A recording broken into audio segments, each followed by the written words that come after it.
Hey, welcome everyone. Wonderful to see so many of you here, and also those of you joining online, welcome as well. I'm Marya Besharov. I'm a professor of organizations and impact here at Said Business School, and I'm also the academic director of the School Center for Social Entrepreneurship. And I'm delighted to be here today with two wonderful guests and with all of you for this Insights for Action seminar series. The Insights for Action seminars explore how researchers and practitioners within and beyond Oxford are working to use research insights for action and social change. And today we're going to talk about Professor Paulo Savaget's book, The Four Workarounds, Strategies from the World's Scrappiest Organizations for Tackling Complex Challenges or Complex Problems. And so I'm joined by Paulo and by Steve Naudé, and I'll just briefly introduce them and then we'll get into the conversation. So Paulo is Associate Professor of Engineering Entrepreneurship, which I think is a pretty interesting title that we'll hopefully explore a little bit. And he has a joint appointment between the Department of Engineering and Said Business School. And he's the School Center Fellow and also the author of the book of today's focus of the discussion. Steve Naudé is head of WISE platform at WISE, and WISE was formerly TransferWise, which is talked about in the book as an example of one of the kinds of workarounds. So I want to start, Paulo, by asking you about why you wrote the book and what are the core messages? I started writing this book a very long time ago without even necessarily knowing that I was going to write a book. I kind of had that in mind that I wanted to communicate this research more broadly to broader audiences. And I started this research with a curiosity about how computer hackers hack computational systems, because they seem to make change so quickly and resourcefully, doing amazing things with these computer systems. And I had no knowledge of coding whatsoever, right? For me at the time when I started this research, Python was a snake, not a computer programming language. And when I started working with hackers, I realized that the core of the hacker approach is that they work around these very complex obstacles that they face. And I also found out from hackers that they don't necessarily think of hacking exclusively for computer systems, that you can hack all kinds of systems, education, healthcare, a management system can be hacked as well. So that's how I started this research, and that was about 9 years ago. Okay, and so tell us, what did you learn on that journey, and what's sort of the core message that you're trying to convey in the book? One of the key messages first is that I identify these core approaches, these core workarounds that you can identify ranging from computer hackers, but many of these very scrappy organizations operating at the margins of power, doing things very resourcefully, sometimes out of necessity, but being very flexible in the ways that they approach problems. The first workaround that I described is the one that also features WISE, is called Piggyback. So perhaps I can give an example that is different from WISE, because we want to hear from Steve, who knows better than me about these experiences from WISE, from an organization that I work very closely with in Zambia. It's called Colo Life, and it's an organization of 2 staff only, so very, very small. They realized that you don't find life-saving medicines in remote regions in Zambia, for example, but you find things like Coca-Cola everywhere. Even in the remotest places on Earth, you find Coca-Cola. So if you were, for example, the World Bank or the World Health Organization, you're going to try to understand why this problem is still a problem. Why can't you find life-saving medicines in these regions? And you're going to identify problems like poor infrastructure, logistics, lack of funding. And of course, tackling these obstacles might be critical, but an organization of 2 people can feel very paralyzed if they are tackling such a complex problem.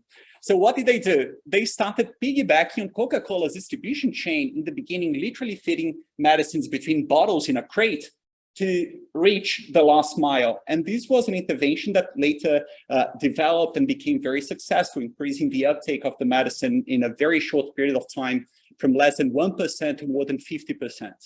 So that's the first workaround. Maybe let's ask Steve to talk about, because one of the other examples in the book is from WISE. So tell us about WISE and what are the ways in which WISE uses this workaround? Sure. So yeah, great to be here. Thanks for inviting along to share some of our experiences as well. So Wise, for those who don't know, used to be called TransferWise. We are a global money movement company and money management company. So if you are trying to send money or receive money or manage your money around the world, we can probably help. And I'm happy to chat afterwards to anyone with that problem. Would love to share. But when our founders started the business in 12 years ago, they were two founders. One was earning money in the UK and trying to send it back to Estonia, where they were both from. The other was earning in Estonia and trying to pay a mortgage in London. And they realized actually the fastest and cheapest way to do it was to effectively swap money with each other, right? Rather than sending it through their bank. They realized that if they sent it through the bank, they would not only pay really high fees, but they would also get an exchange rate that was different from the one they saw on Google, and suddenly lose hundreds and hundreds of euros to bank fees every month. So they started doing it with each other, very quickly realized that actually they had lots of friends with the same problem as well. So one of them was the founder of Skype. So in true early 2000s, mid 2000s style, started a Skype group chat when that was a thing, to find other people with this problem. And quickly, a bit like Paulo, didn't necessarily set out to start a company, but realized that this was a huge problem they could help solve. So we've piggybacked in a sense in a number of ways. Part of the reasons it's quite slow and expensive through your bank to move money around the world is banks use an entirely different set of payment schemes and infrastructure to move money. In the UK, for those of us here, if I was to send some money to another bank, it's instant 24/7 and costs no money. We have a fantastic payment system in the UK that lets that be possible. And these payment schemes exist in lots of other countries in the world, but they're not connected up to each other very well. And this is basically one of the big things Wise has been piggybacking on, is this amazing instant low-cost domestic infrastructure that lets these instant free payments happen for us domestically, and plumbing them together internationally to allow that same experience on an international payment. And that's meant we've now got over 16 million customers moving $10 billion every month. And over half of those transfers are instant, less than 20 seconds to send money around the world, because of our ability to piggyback on this infrastructure. And then with Wise Platform, which is the area I look after at the company, because we spent 12 years building this infrastructure ourselves now, we let banks, large businesses and others piggyback on what we've built. And rather than try and do it themselves, which is going to take another 12 years and cost a load of money, use what we've built and have your customers and your problems leverage our infrastructure to be able to piggyback on that. So we've kind of taken a piggyback and now letting others piggyback on us. So I know you call it a piggy stack or something, but there's a workaround coming there. Yeah. Love that. It's great to see it kind of coming full circle there. So the piggyback is just one of the 4 workarounds in the book. So tell us about the other 3. Exactly. Well, if the piggyback is about finding different pairings and leveraging relationships that are unconventional, like addressing a problem in healthcare through fast-moving consumer goods, or piggybacking on your rivals, your banks that you are circumventing by benefiting from the cheap infrastructure. The second one focuses on rules that can be customary or rules that can be more formalized and enforced by the state.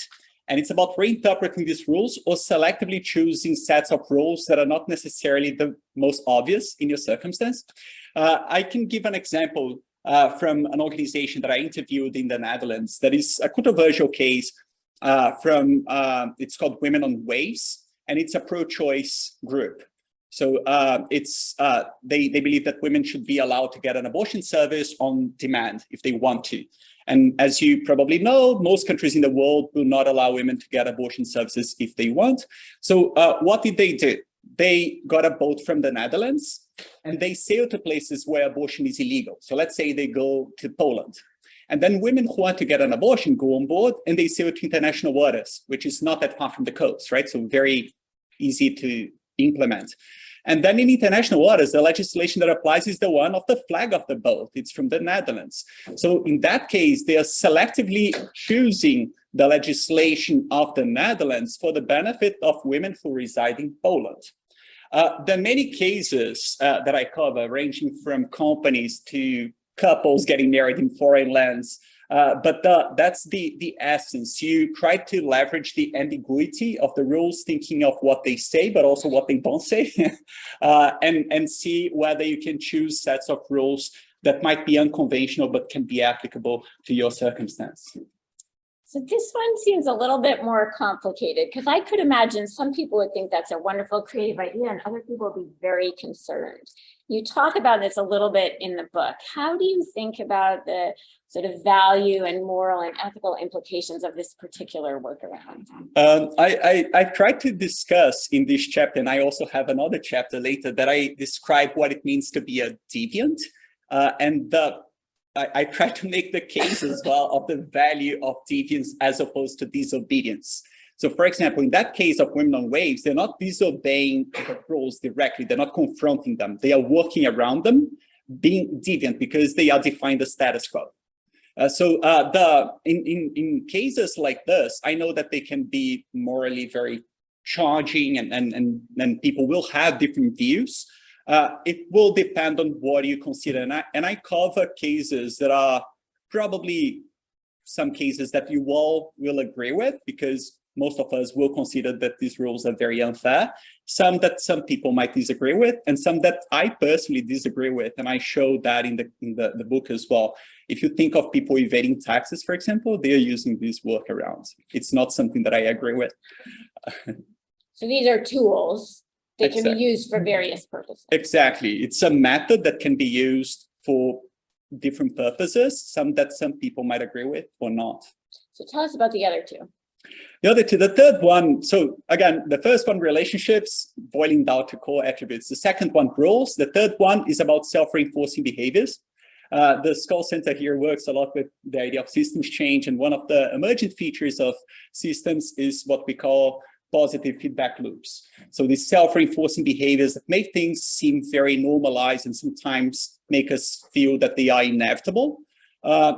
I like to give an example that is very trivial that I saw in India, because workarounds can address problems that are very everyday life kind of problems, but also complex problems and come up with entirely new business models.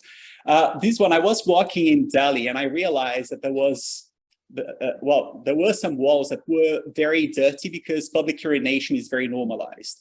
And it's very gendered. Men were urinating, women were not necessarily. They had bladder problems, so they found other places to relieve themselves. But men urinated, and when I spoke to policy makers, for example, they would say, oh no, it's inevitable, it's something that is so cultural, it's so entrenched, there's nothing that can be done.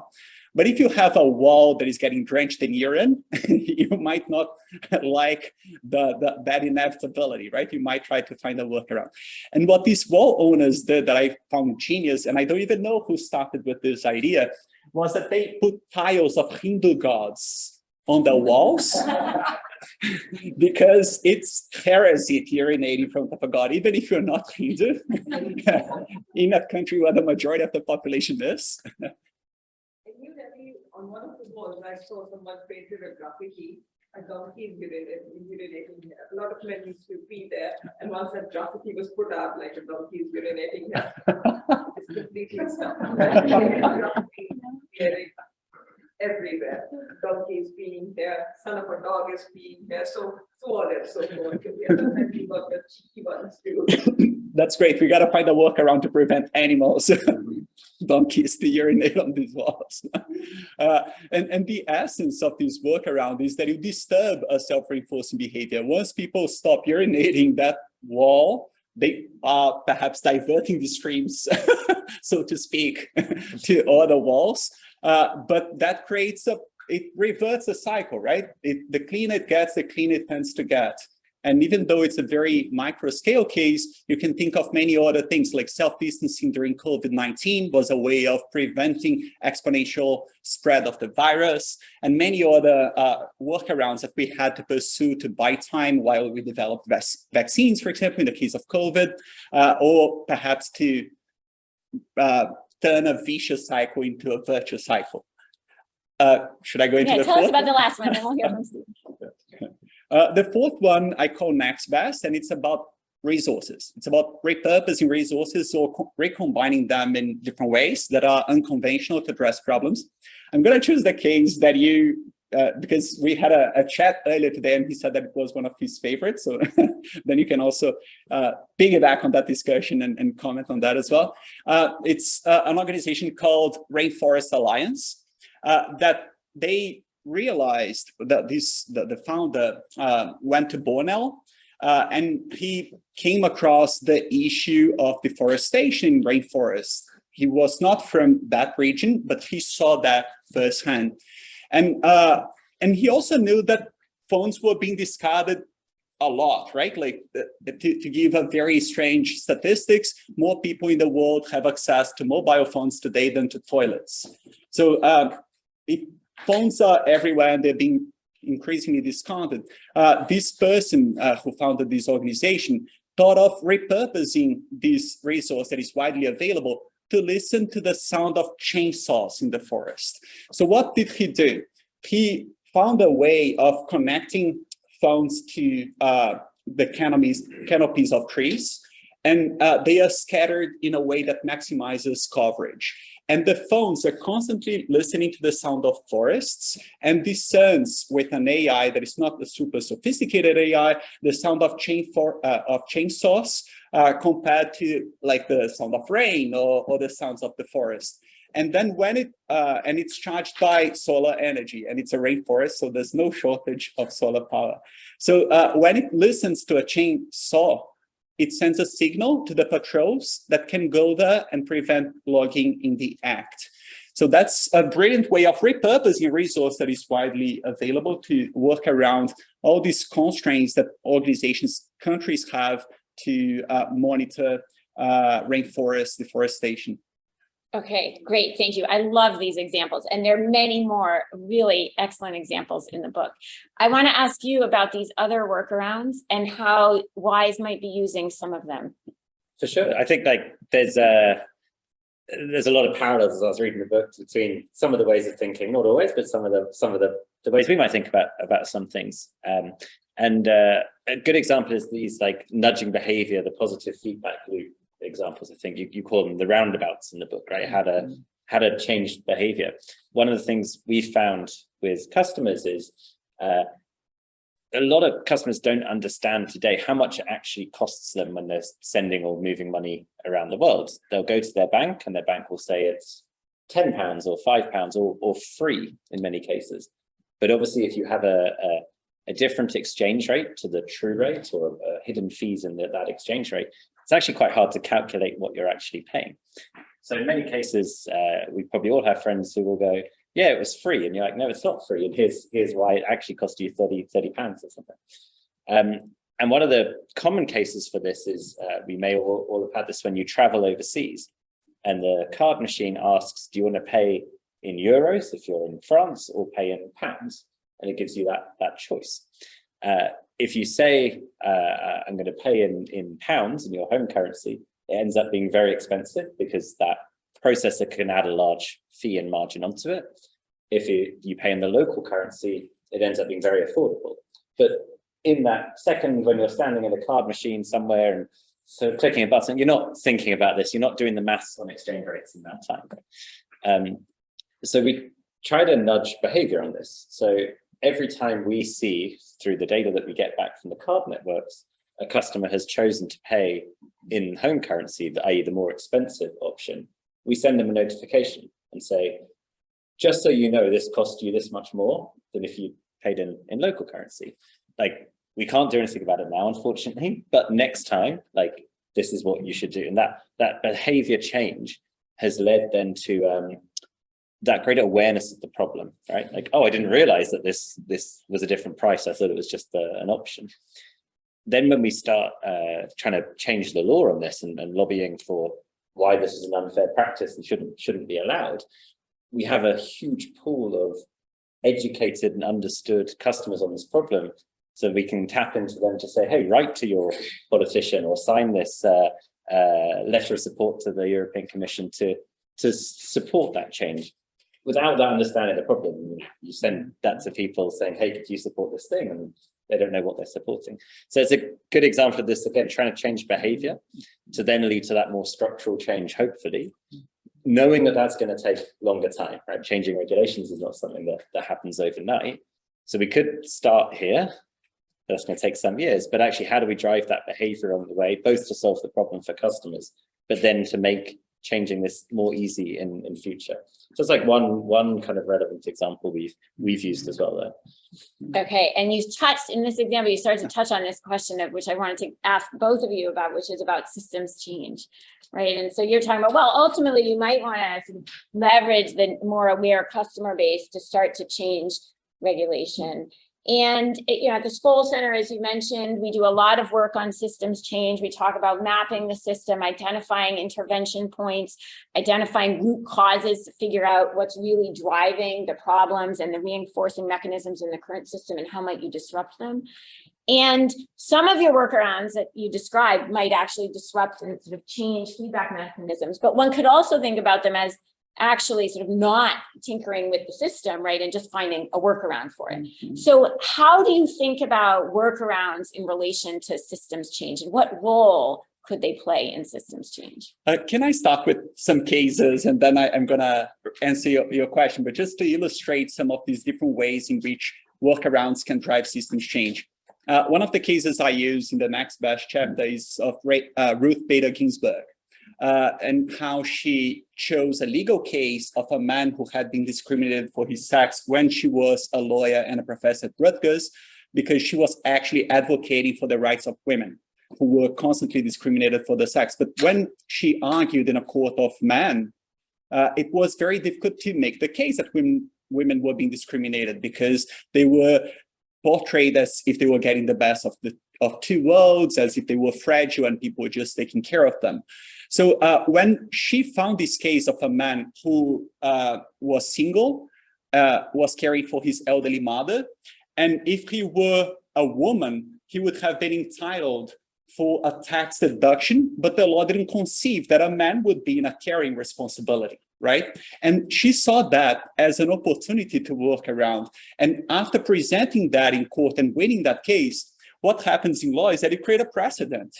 And with the precedent, you can go after many other cases. First, because you have proved to many judges that sex discrimination happened. And then that was a precedent that was later used in many, many cases to defend the rights of women, including by lawyers, by Ruth Bader Ginsburg herself, and Congress people. So that's one of the cases in which you can see that she kind of thought from the beginning that that could lead to more permanent structural change. But some others were completely unconceived from the beginning. They had no idea of the change that would happen. So still approaching the problem of gender inequality, the case that I mentioned earlier, Women on Waves, when they sailed to Portugal at a time that Portugal had did not allow abortion services on demand, the Portuguese government sent a warship to prevent the boat to get to Portuguese waters. It's a boat from the Netherlands. They were clearly violating the rules from the European Union. And that was a scandal, right? Because they were violating rules. It was such a big reaction for a small boat coming from the Netherlands. And that triggered the mobilization of many grassroots movements that already existed there, that were already advocating for women's rights, and triggered a change in the legislation in Portugal that is now pro-choice. So some of these workarounds may be implemented already knowing or thinking of as a starting point for more structural change. Some others might lead to completely unexpected changes that you cannot really tell from the outset. So now answering your question more directly, My view is, and after working with many workarounds, is that this emphasis on addressing root causes of problems is a bit naive, because problems that we face today, and especially these very complex problems, are very intertwined. You start addressing poverty, and then you find yourself trying to address inequality, racial, gender, climate change related poverty, right? There's so many issues that are intertwined, or in the language that we use here in the business school, sometimes wicked problems, right? These are problems that are difficult to pass. The parameters change over time as well. Poverty today is different from poverty 100 years ago. So how can we address these problems in ways that are adaptive, recognizing that solutions change, but problems change too? And that for me is a systems change approach, is understanding the complexities, embracing these complexities, and being adaptive and accepting the evolution of these problems along with the many ways of approaching them. Okay, thank you. I have to say, as I was reading the book and some of the examples, I thought of a social psychologist, Carl White, who talks about a very similar approach of small wins and nonlinear change, and the value of simply having a disruption. And you don't know what's going to happen. There's many unintended consequences, but some of them may lead, as you say, to systems change. Exactly, and some other contributions from other fields, right? So modeling through in public administration represents a bit of this. In India, Jugaad, if there's any Indian scholar here might have heard of that term. There are many terms that show this idea of resourcefulness, of finding a starting point that might yield many future possibilities. Some of them that you have no idea when you started. And that's what hackers do. Computer hackers represent that really well. When they start hacking a computational system, they have no idea what's going to come up next. But as they explore these uncharted territories, they find possibilities.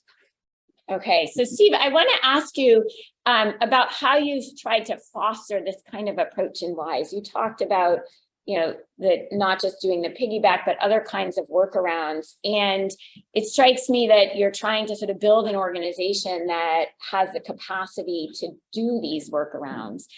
What have you done in WISE to build that? How does an organization build the capacity for workarounds, or build a culture that fosters workarounds? Yeah, it's a super interesting one. Like, we have quite a unique culture in many ways that some people really enjoy and get on with, some people doesn't sit with how they would like to work.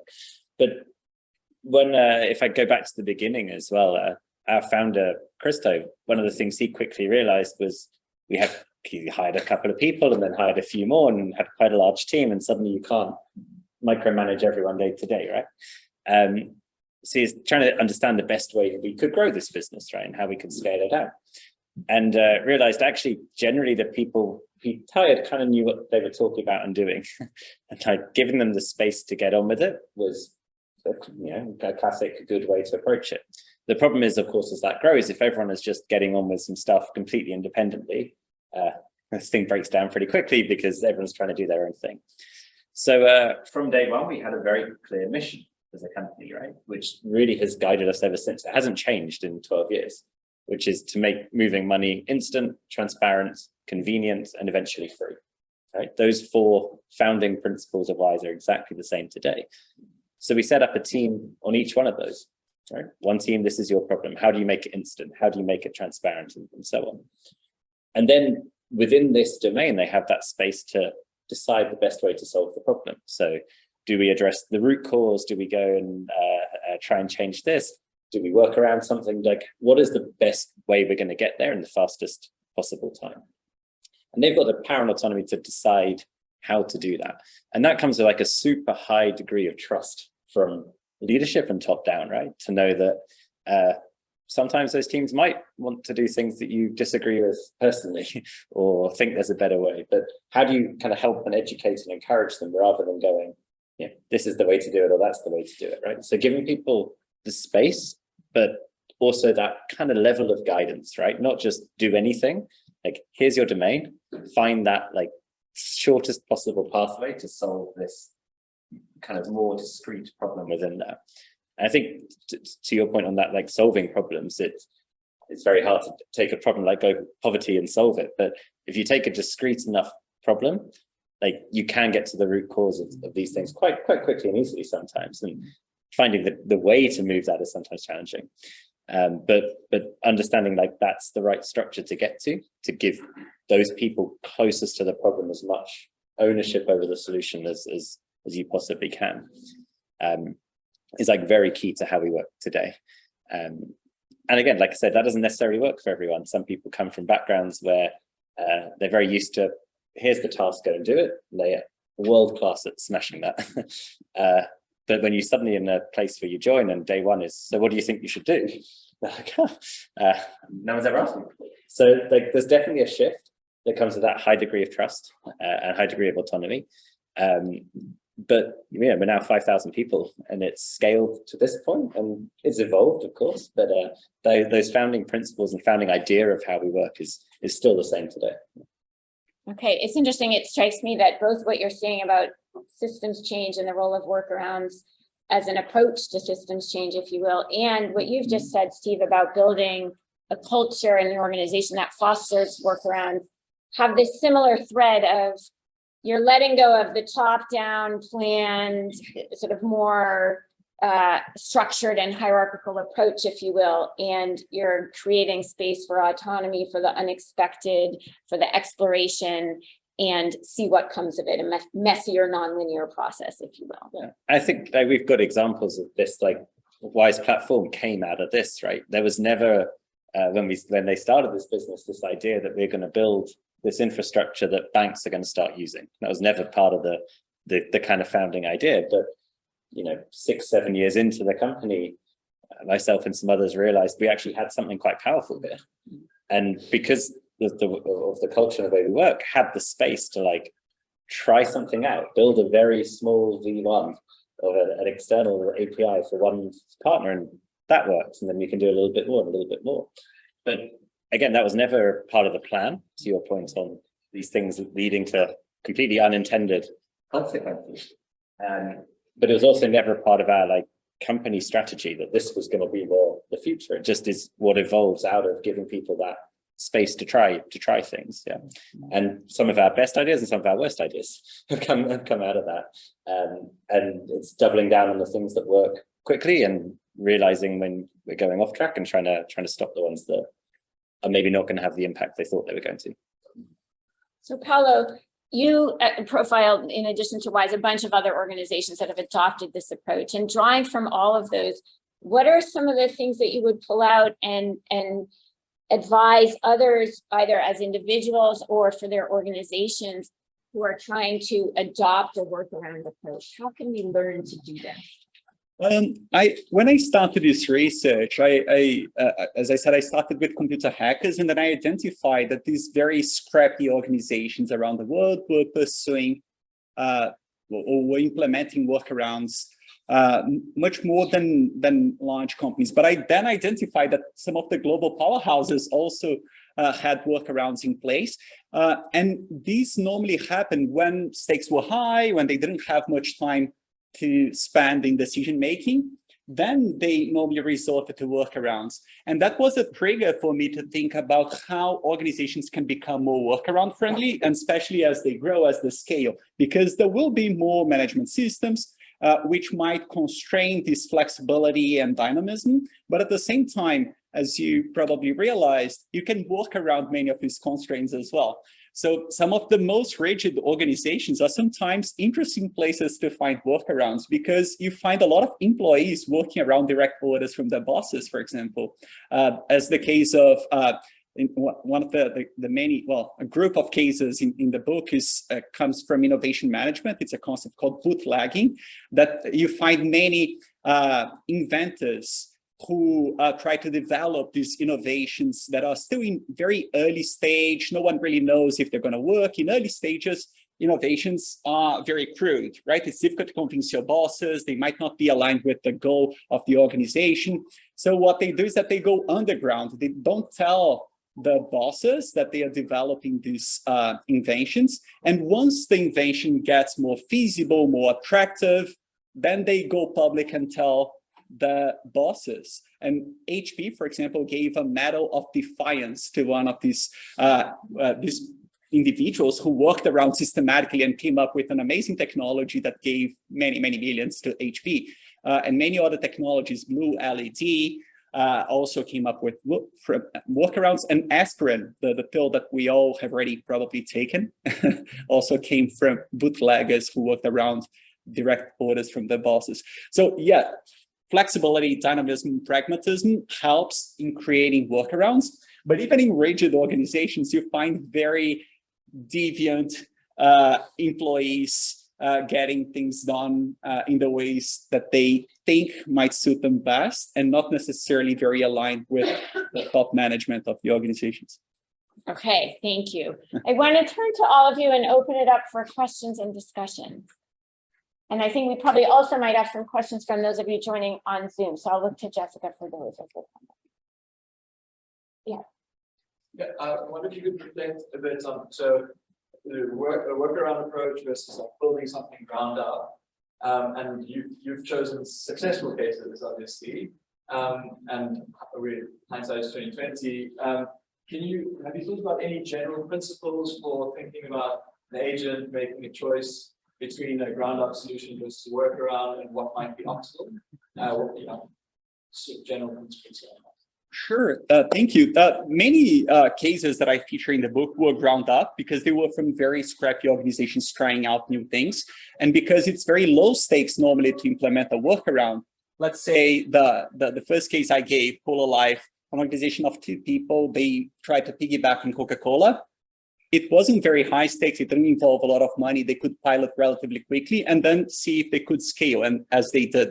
Of course, we have that bias of normally focusing on cases that are successful. It's difficult to find cases that are unsuccessful. But if you think in your own life, your personal life, you probably worked around many challenges. You may use your parents' Netflix account to work around paywalls. Not going to get into whether that's ethical or not. You may work around in your daily lives in so many different ways, right? Like ask your friend who has miles to buy a flight for you, and then you pay a price that is cheaper than the actual price of the flight if you buy directly from the company. We constantly use workarounds in our daily lives for everyday problems as well. Sometimes for very trivial things, sometimes may lead to big change. Yeah, thanks, Paulo. This is really fascinating. I love this idea of workarounds. I was wondering, you present a workaround as kind of response to some sort of dysfunction system, but I wonder if workarounds are not also responses to workarounds themselves, so that you have like a system of workarounds. I recently worked on this issue around, you talked about currency and international finance, and how international organizations are trying to get money into conflict areas like Syria, and the Syrian government has created these workarounds to make sure it benefits from these funds, and then now they need to create workarounds to make sure that the money gets where they want. So I was just wondering, don't we see kind of more this interlocking system of workarounds? That's brilliant. Yeah, exactly. Sometimes you work around and you create a system. So let's say one of the cases I have is of Bitcoin. Bitcoin was a workaround to the financial system, and it was developed over time with many cryptographers stacking workaround after workaround, working around the NSA, the FBI, right? And now that there's crypto, others are working around that, right? Because it created an entire system of parallel financial transactions that many others are working around. And I tried to cover in the book, and I would love to discuss that as well and get your thoughts, how workarounds can be stacked. And sometimes I have a case, for example, that in order to reach this goal, they had to stack 4 or 5 workarounds on the top of each other. They stacked loophole after loophole and then combined in a way that they could get ventilators to an impoverished region. And some others that they worked around and then pivoted away. But I haven't actually explored workarounds to workarounds, which is what you just said, and perhaps that's going to be the sequel. we can write that together. Well, and interesting, when are those productive, and when does it really just become counterproductive? Exactly. Yes. Yeah, it might become a system that will later be undesirable, as many might consider, for example, crypto. Right, and there might be many workarounds to that workaround. You also use the M-Pesa example in the book. So obviously, M-Pesa, there's the mobile money network in Kenya and many countries now in the region. which was created as a workaround to bank accounts being hard to get and very expensive to maintain, right? Can you hold value on your phone as kind of e-money and exchange it between people much more easily and cheaply, right? Which was a workaround to the financial system. Equally, then companies like us look at that and realize that countries like Kenya and many places in sub-Saharan Africa are some of the most expensive places to send money to in the world, just due to really unfair high fees. And by using us being able to leverage networks like M-Pesa, we can piggyback on the workaround to be able to send that money much more cheaper, much faster, and give a much better experience to customers. So again, it's kind of the stacking analogy, but taking this system of workarounds together to ultimately lead to good customer outcomes for us.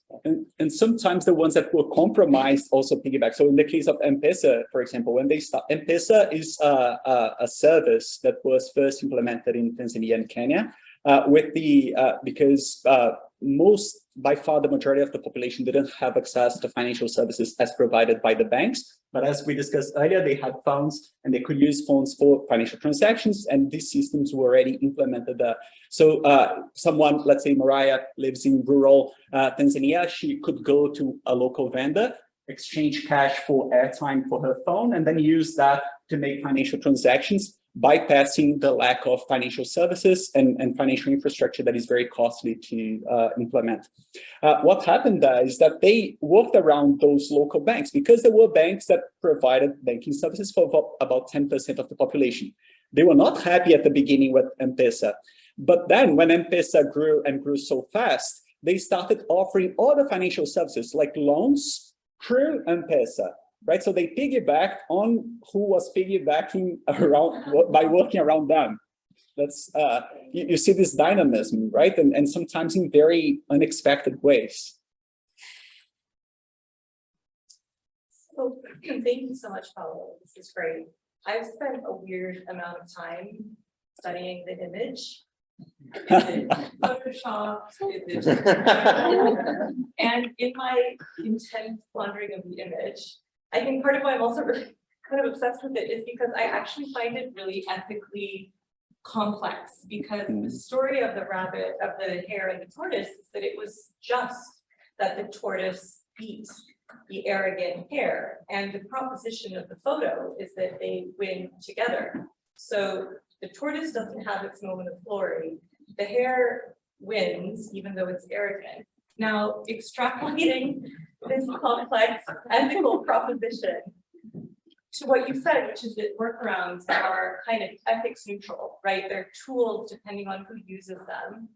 I'm actually wondering, like, that is an ethically complex proposition to say that. Like, it could be read as a kind of evading, you know, the negative workaround. So maybe you can just say a bit more on, you know, for you personally, or maybe what didn't work it into a book, but, you know, in the same way that people talk about, like, you know, AI for good, or like, do we need to have a kind of ethics around it, where that line is between like the good workaround versus one that veers into, you know, right, like skating right up against an edge of illegality, or also, you know, like I'm sure for many kind of Donald Trump, like MAGA supporters, like, or Brexit, right? Brexit was probably like the ultimate kind of piggybacking, taking advantage of existing social issues to push like a problematic agenda. Like, how can we,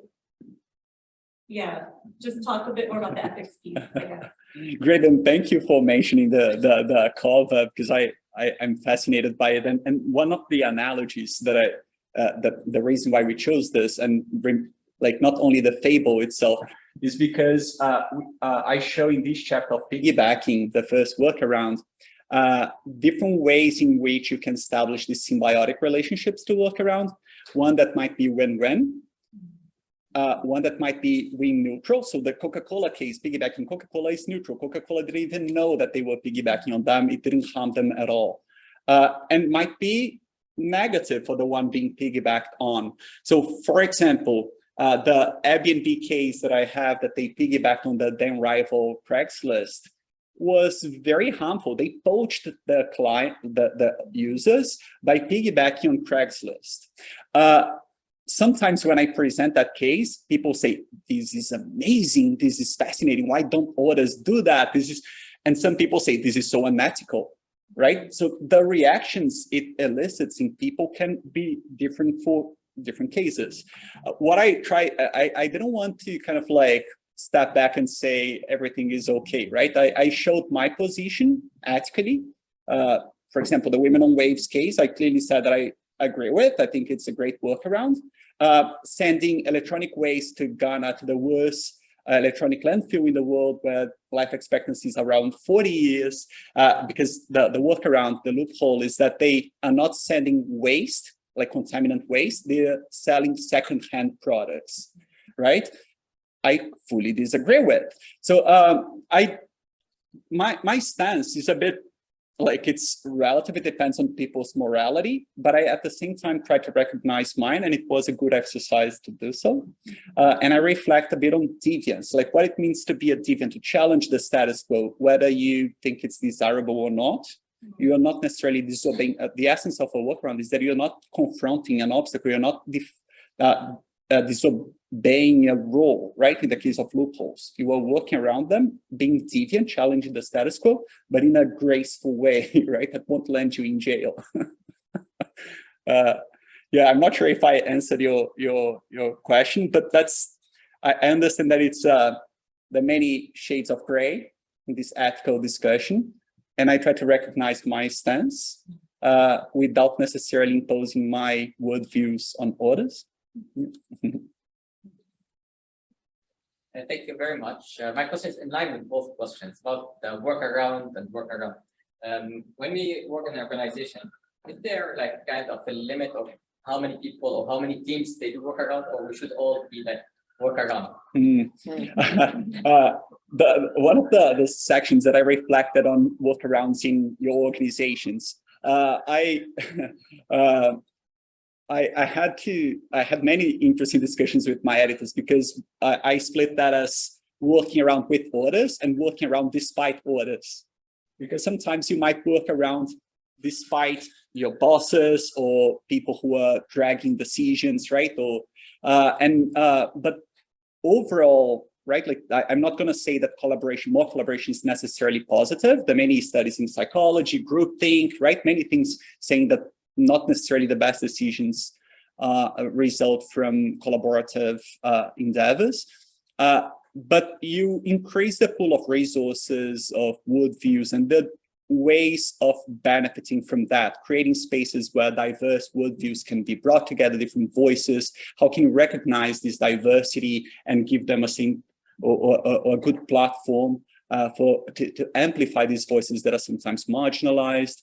So there are ways of doing that, but I'm not going to say that you have to always work around with others. Sometimes you might want to be deviant, very deviant, and work around despite them.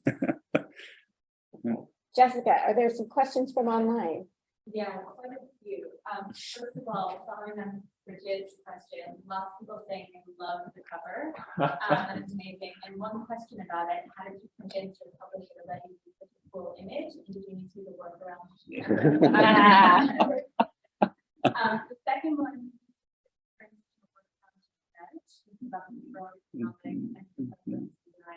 yeah. The third question is how to cultivate this kind of change in big corporations if they don't have the culture applied. Any good examples? Yeah, how do you do that? Okay, I'm not going to remember all of them. I'll try to my best. Let's start with the first one, the cover. Actually, it's the total merit of my editor, Will Schwalbe, who came up with this idea. We had a meeting to discuss possible covers. We were brainstorming, and then he came up with this idea that we all loved. So I didn't have to work around him because he was amazing, and he was the one who actually suggested this. The second one, can you just nudge? Yeah. So the idea of nudge in behavior economics is that you can influence decision making without changing the choices that are available to people. One of the classic examples is from The Economist, saying you can subscribe to get online only or magazine and online, and by adding or changing the framing, you can nudge people to choose what you actually want. So for example, if you say online only £89, online and magazine £90, and you actually want people to get magazines, that might be a good way of convincing them to buy your magazines, right? To choose that instead of the other options. The workaround that focuses on behaviors is about self-reinforcing behaviors that are normalized and disturbing them or reverting them, turning a vicious cycle that you may consider a vicious cycle into a virtuous cycle, or sometimes just buying time. It's less nudge, and it's more, if you have already read Scheherazad's Workaround to buy time and not be killed by her husband, King Shahryar, you know, the 1001 Nights. That's more the spirit of that workaround. It's less of a nudge. The third question, sorry, just. The third one is around for big corporations that don't have the same culture as Wise, how can you do this kind of change? I'm gonna ask Steve. I don't know if I have a perfect answer, but so like one of the things that we see Wise platform as, I mean, Wise is now a quite large company, as much as we like to think of it as a startup still. Still have the culture, but what's nice. Wise platform was very much that startup within Wise, right? We're spinning this small team out from a few people in a much larger organization. So as we were getting started on this, I spent like a chunk of time with particularly banks, but other large companies on how they've approached innovation projects and what's worked and what hasn't. So some of them worked really well, some of them didn't. It's like I wasn't involved in them, but like can share a couple of learnings from those conversations. There was generally like two extremes that they took. One was we really want to do this as a core part of what we as a corporation are about, right? We think we need to shift this direction, whether that's this project we're putting a lot of money on.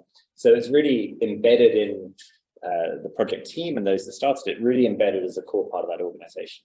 Sitting in the same building, working within the same system, the same constraints, just maybe some time and some money.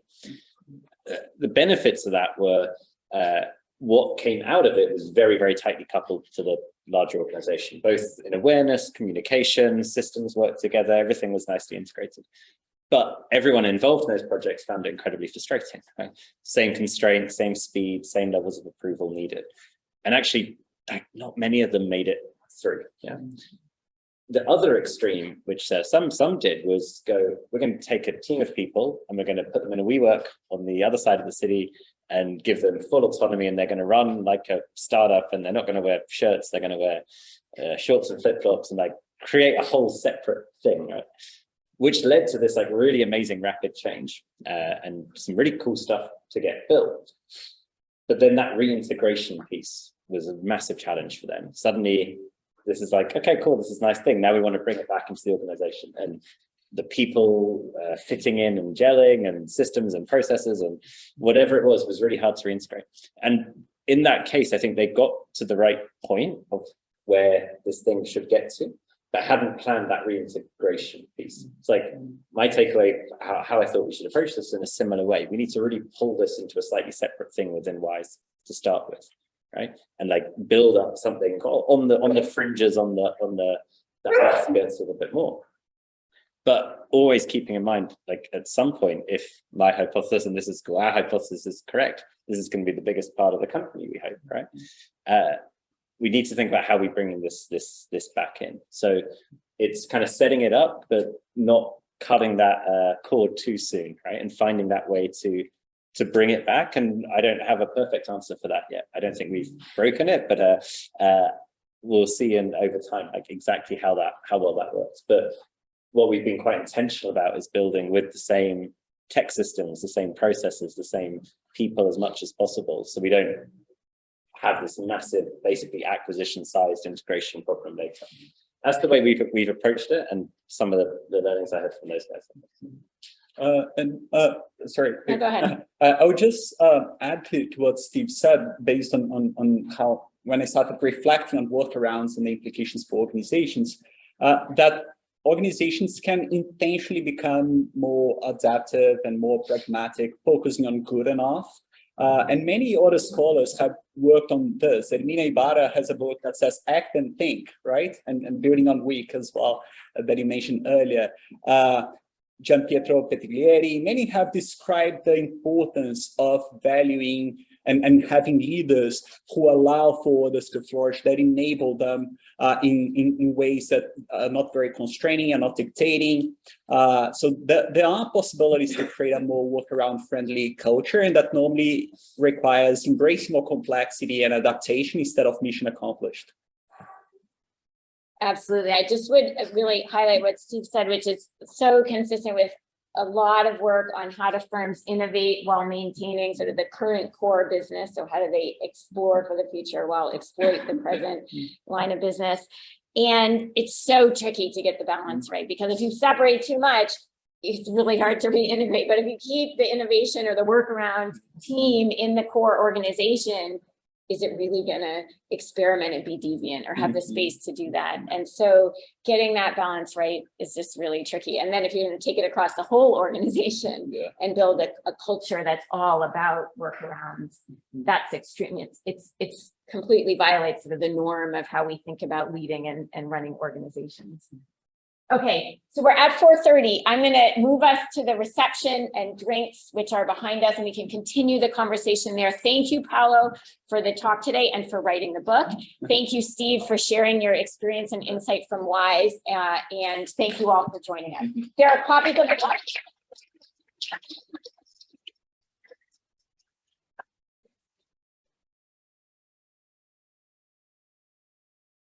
We never found out that was photo job for real.